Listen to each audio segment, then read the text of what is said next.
part of India, and so here visiting for the first time. Jammu Kashmir पर America की policy को लेकर लंबे समय से एक सवाल भारत की रणनीतिक बहस में बना रहा है और वो सवाल ये कि क्या वॉशिंगटन इस मुद्दे को भारत और पाकिस्तान के बीच विवाद के तौर पर देखता है या फिर अब उसका झुकाव नई दिल्ली की स्थिति को समझने की तरफ बढ़ रहा है। दरअसल अमेरिका का कश्मीर को लेकर मोटे तौर पर यह रुक रहा है कि कश्मीर का भविष्य क्या होगा, यह भारत और पाकिस्तान आपसी बातचीत से तय करें और इस बातचीत में कश्मीरी लोगों की इच्छाओं का भी ध्यान रखा जाए। यह अमेरिका का सोचना रहा, लेकिन बीते कुछ दिनों में बदलाव हुआ। बीते 19 अगस्त 2026 को अमेरिकी राजदूत सर्जियो गोर की तरफ से श्रीनगर दौरे पर दिए गए एक बयान ने फिर से कई सवाल खड़े कर दिए। दरअसल अंतर्राष्ट्रीय कूटनीति में कोई भी बयान हवा में दिए नहीं जाते। हर शब्द के पीछे गहरी रणनीति होती है और भू राजनीतिक संदेश छिपा होता है। दशकों तक जिस कश्मीर मुद्दे पर अमेरिका पाकिस्तान की तरफ झुका हुआ दिखाई दिया करता था, अब वो स्थितियां बदल रही। आज उसी अमेरिका के सुर पूरी तरह से बदले हुए दिखाई दे रहे हैं। भारत में अमेरिकी राजदूत है सर्जियो गोर, जो जम्मू कश्मीर के दौरे पर पहुंचे। वहां पर उन्होंने उसे भारत का एक महत्वपूर्ण हिस्सा बताया, अहम हिस्सा बताया। इस बयान को इसलिए भी अहम माना जा रहा क्योंकि उन्होंने श्रीनगर में जम्मू कश्मीर के मुख्यमंत्री उमर अब्दुल्ला से मुलाकात के बाद यह बयान दिया। इसके बाद आप सोचिए क्या हुआ होगा।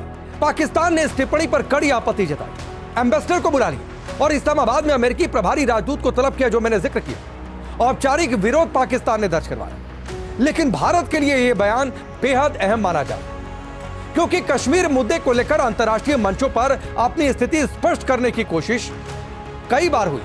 नई दिल्ली लंबे समय से यह कहता आ रहा और यह कहा गया है कि जम्मू कश्मीर और लद्दाख भारत के अभिन्न हिस्से हैं और पाकिस्तान के साथ कोई भी मुद्दा द्विपक्षीय तरीके से ही सुलझाया जाना चाहिए। लेकिन फिर सवाल उठता है कि क्या सर्जियो गोर का बयान वास्तव में अमेरिका की कश्मीर पॉलिसी में कोई बड़ा बदलाव है या यह सिर्फ एक राजनीतिक बयान जो सर्जियो गोर ने दिया।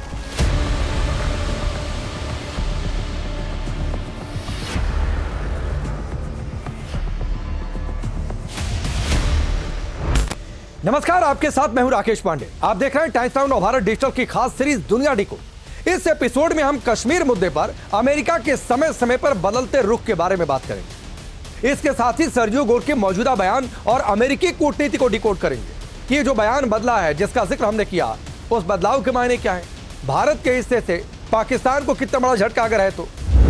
लेकिन शुरुआत करते हैं कश्मीर पर अमेरिका के शुरुआती रुख से।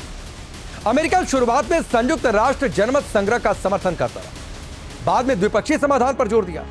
अमेरिका ने जम्मू कश्मीर को भारत और पाकिस्तान के आंतरिक मसले के बयान से आगे बढ़कर अब कहा है कि यह भारत का जरूरी हिस्सा है, भारत का अहम हिस्सा है।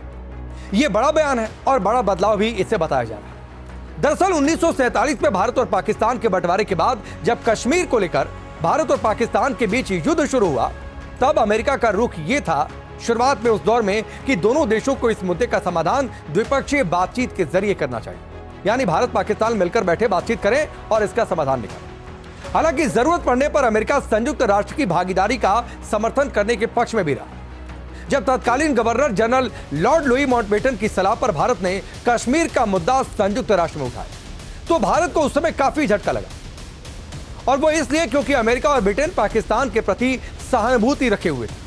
भारत और पाकिस्तान के लिए गठित संयुक्त राष्ट्र आयोग के 5 सदस्य चेकोस्लोवाकिया, बेल्जियम, कोलंबिया, अर्जेंटीना और अमेरिका थे। मीडिया रिपोर्ट्स के मुताबिक प्रधानमंत्री जवाहरलाल नेहरू ने जनवरी 1948 में संयुक्त राष्ट्र में भारत के प्रतिनिधिमंडल के प्रमुख एन गोपालस्वामी अयंगर को भेजे एक संदेश में कहा था। क्या कहा था उसकी चर्चा मैं आपसे करता और यह अहम है, इसको याद रखिए। अमेरिका ग्रीस से लेकर ईरान तक मिडिल ईस्ट के देशों को समर्थन देने की पॉलिसी पर चल रहा। उससे उम्मीद है कि यह देश सैन्य ठिकाने उपलब्ध कराकर और दूसरे तरीकों से सोवियत संघ के साथ संघर्ष की स्थिति में अमेरिका की मदद करे। अगर पाकिस्तान भी इसी तरह अमेरिका के साथ सहयोग करने के लिए तैयार होता है, तो यह उम्मीद की जा सकती है कि कश्मीर को लेकर भारत के साथ उसके विवाद के समाधान में अमेरिका पाकिस्तान के साथ दोस्ताना रुख अपनाने की कोशिश करेगी। यह संदेश दिया गया। कोल्ड वॉर के अधिकांश दौर में अमेरिका का यह रुख काफी हद तक बना भी रहा। भारत की गुट निरपेक्षता की नीति शुरू से रही है और इसकी वजह से वॉशिंगटन नई दिल्ली को शक की निगाहों से देखता है।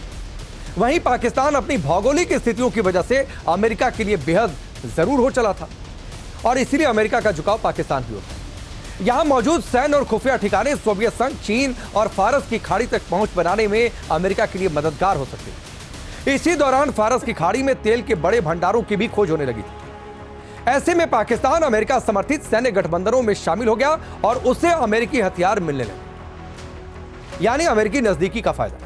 वॉशिंगटन ने मोटे तौर पर पाकिस्तान के इस रुख को स्वीकार कर लिया कि कश्मीर एक जो है विवादित क्षेत्र है।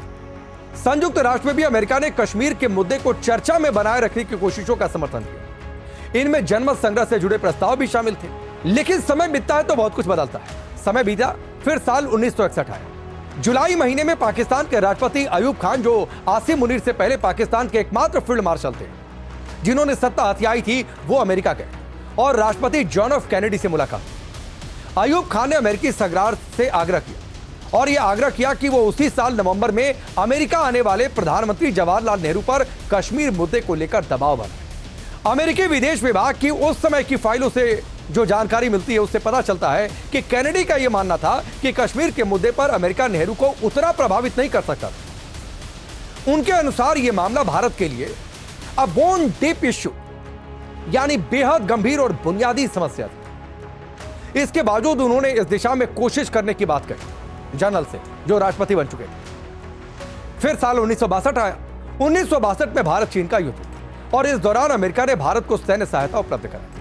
कैनेडी ने पाकिस्तान को भारत के खिलाफ एक और मोर्चा खोलने से रोकने की कोशिश भी की, लेकिन इसके बदले अमेरिका ने नई दिल्ली पर कश्मीर को लेकर पाकिस्तान के साथ बातचीत करने का दबाव बनाया और इस दबाव का असर हुआ। दोनों देशों के बीच 6 दौर की बातचीत हुई, लेकिन बातचीत का कोई नतीजा नहीं निकला, यानी कोई समझौता हो नहीं सका कश्मीर पर। साल 1965 के भारत पाकिस्तान युद्ध के बाद अमेरिका को समझ आ गया कि वो दोनों देशों के साथ करीबी रणनीतिक संबंध बनाए रखते हुए कश्मीर विवाद को सुलझाने की कोशिश नहीं कर सकता। उसी समय वियतनाम युद्ध में अमेरिका ने खुद को झोंक में रखा था, यानी उस मोर्चे पर फंसा था।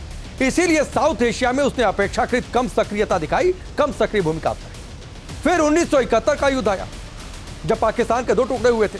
भारत और पाकिस्तान ने 1972 में शिमला समझौते पर हस्ताक्षर किए। दोनों देश अपने मतभेदों को द्विपक्षीय तरीके से सुलझाने और कश्मीर में एलओसी यानी लाइन ऑफ कंट्रोल का सम्मान करने पर सहमत हुए और एलओसी की चर्चा आ गई। इसके बाद अमेरिका भी इसी रुख के लिए ज्यादा सहज दिखने लगा। साल 1979 में सोवियत संघ के अफगानिस्तान पर आक्रमण के बाद पाकिस्तान एक बार फिर वॉशिंगटन के लिए रणनीतिक तौर पर महत्वपूर्ण हो गया। हालांकि 1980 के दशक में परिस्थितियां बदली। भारत के अमेरिका के साथ संबंध भी बेहतर होने लगे। फिर अक्टूबर 1993 आया। अमेरिकी विदेश मंत्रालय के assistant secretary of state for South Asian affairs Robin Raphel ने वॉशिंगटन में साउथ एशियन पत्रकारों के लिए एक बैकग्राउंड ब्रीफिंग की और इस ब्रीफिंग में उन्होंने कहा कि अमेरिका कश्मीर को विवादित क्षेत्र मानता है और महाराजा हरि सिंह की तरफ से जो हस्ताक्षर किए गए थे इंस्ट्रूमेंट ऑफ एक्सेशन को इस अर्थ में मान्यता नहीं देता है कि कश्मीर हमेशा के लिए भारत का अभिन्न अंग। अब यह बयान आया बैकग्राउंड ब्रीफिंग में ही सही तो बवाल होना था, विवाद भी हुआ। भारत में बहुत इसकी चर्चा हुई। भारत सरकार ने बाकायदा इसका विरोध भी दर्ज करवाया। प्रधानमंत्री पीवी नरसिम्हा राव ने इसे पिनप्रिक्स एंड माइनर मिसचीफ कहा और अमेरिका भारत संबंधों पर इसका जाहिर सी बात है नकारात्मक असर पड़ा। हालांकि बाद में अमेरिकी विदेश मंत्रालय ने सफाई दी, क्योंकि नौबत आ गई थी ऐसी, और सफाई यह दी गई कि उसकी नीति में कोई बदलाव नहीं आया। लेकिन तब तक खटास तो पड़ चुकी थी। आगे बढ़ते हैं। शीत युद्ध के बाद किस तरीके से अमेरिका का रुख बदला, इसकी चर्चा। कोल्ड वॉर समाप्त हो चुका था और शीत युद्ध के समाप्त होने के बाद अमेरिका ने कश्मीर में जनमत संग्रह की मांग का सार्वजनिक रूप से समर्थन काफी हद तक छोड़ दिया। उसे समझ में आ गया था कि चीजें बदल चुकी हैं। बिल क्लिंटन ने शुरुआती दौर में कश्मीर में मानवाधिकार उल्लंघन के खबरों की वजह से भारत की आलोचना की, लेकिन करगिल युद्ध के बाद क्लिंटन ने आक्रामकता के लिए पाकिस्तान को जिम्मेदार बताया और भारत के तर्कों के प्रति उनका रुख अधिक सकारात्मक हो गया। फिर साल 2000 आया और इस साल 2000 में क्लिंटन की भारत यात्रा ने इस बदलाव को और मजबूत किया और भारत ने भी क्लिंटन का जबरदस्त स्वागत तब किया था। भारत में 5 दिन क्लिंटन ने बिताए, जबकि पाकिस्तान में उनका दौरा कुछ घंटों तक सीमित था। उन्होंने भारतीय संसद के संयुक्त सत्र को भी संबोधित किया। इस दौरान उन्होंने क्या कहा वो आपको जरूर जानना चाहिए। क्लिंटन ने कहा था कि मैं ये साफ कर देना चाहता हूं कि जैसा मैं पहले भी कई बार कह चुका हूं कि मैं कश्मीर विवाद में मध्यस्थता करने के लिए साउथ एशिया नहीं आया। भारत और पाकिस्तान ही आपस में अपनी समस्याओं का समाधान कर सकते हैं और मैं इस्लामाबाद में जनरल मुशर्रफ से भी यही बात कहूंगा, क्योंकि यहां से कुछ घंटों के लिए सही उन्हें पाकिस्तान जाना था। बयान था तो इसके बाद भारत और अमेरिका के संबंध उसके बाद मजबूत होते चले गए। फिर साल 2019 आया जब डोनाल्ड ट्रंप पहली बार प्रेसिडेंट बने। एक बार फिर से कश्मीर में मध्यस्थता का मुद्दा उठा। उसी साल जुलाई में तत्कालीन पाकिस्तानी प्रधानमंत्री इमरान खान के साथ मुलाकात हुई ट्रंप की। इस दौरान ट्रंप ने कहा कि अगर दोनों देश उनसे कहते हैं तो भारत और पाकिस्तान के बीच मध्यस्थता करने के लिए मैं तैयार। लेकिन सवाल है कि भारत क्यों कहता? भारत ने तुरंत खारिज किया कि हम तो पहले कभी हमेशा से कहते रहे मध्यस्थता किसी की नहीं चाहिए। और भारत ने दोहराया कि कश्मीर एक बाइलेटरल इश्यू है, द्विपक्षीय मुद्दा है। ट्रंप ने इसके बाद भी कई बार कश्मीर में मध्यस्थता की अपनी पेशकश दोहराई। यहां तक कि उन्होंने ऑपरेशन सिंदूर के बाद भारत और पाकिस्तान के बीच संघर्ष को रुकवाने का श्रेय लेने का भी दावा किया। कई बार करीब दर्जन बार कहा कि जो तो मैंने रुकवाया, प्लेन गिर रहे थे। इसी बीच सवाल यह है कि कश्मीर मुद्दे पर क्या ट्रंप और अमेरिका भारत के पाली में आ गए? अब इस सवाल का सीधा जवाब वैसे नहीं, क्योंकि सीधा कुछ है नहीं, लेकिन कुछ तथ्य, कुछ फैक्ट से गौर करने लगे। मसलन सर्जियो ट्रंप के करीबी हैं और जनवरी 2026 में पद संभालने के बाद से ही एक खास अंदाज में एक्टिव। ट्रंप ने उन्हें भारत के राजदूत के अलावा साउथ और सेंट्रल एशिया के कुल 11 देशों का विशेष दूत भी बनाया। और इस लिहाज से भी सर्जियो का यह बयान काफी अहम है कि जम्मू कश्मीर भारत का अहम हिस्सा। सर्जियो का बयान जम्मू कश्मीर को लेकर अमेरिका की ऑफिशियल पॉलिसी भले ना हो, लेकिन जानकार मानते हैं कि इससे जो मैसेज गया है वो भारत के फायदे का है, भारत के पाले का है। देखिए, ये जो अमेरिकी राजदूत हैं भारत में, ये जब से आए हैं ये अपने तय तो कोशिश कर रहे हैं भारत और अमेरिका के जो रिश्ते हैं वो वापस उसी गर्मजोशी की तरफ जाएं जैसे पहले थे। अब वो कितना संभव होगा नहीं होगा वो एक अलग बहस है, लेकिन जो कश्मीर का उनका दौरा है वो 2-3 लिहाज से मेरे ख्याल भारत के लिए एक अच्छी खबर लेकर के आया है। एक तो ये कि उन्होंने ये स्वीकार किया है, और उनके स्वीकार करने या ना करने से वैसे कोई फर्क तो नहीं पड़ता, लेकिन अगर अमेरिकी राजदूत आकर के स्वीकार करते हैं कि कश्मीर जो है वो भारत का एक अभिन्न अंग है और भारत का एक बहुत महत्वपूर्ण इलाका है, तो मेरे ख्याल इसका तो स्वागत करना चाहिए। एक ज़माना ये था कि अमेरिका कभी इस तरीके के बयानात नहीं देता था, तब भी इस जो वास्तविकता है कि कश्मीर भारत का एक अभिन्न अंग है उस पर कोई फर्क नहीं पड़ता था। अमेरिकी राजदूत सर्गियो गोर की पहली Jammu and Kashmir union territory की यात्रा कम से कम 2-3 पहलुओं से महत्वपूर्ण है। पहली बात तो ये कि विवादास्पद होने के कारण ये राज्य, अगर अमेरिकी राजदूत जाते हैं तो ऐसा मैं समझता हूँ कि उन्होंने ऐसा अपने विदेश मंत्रालय की अनुमति के बाद किया होगा। तो ये अपने में एक कोण है।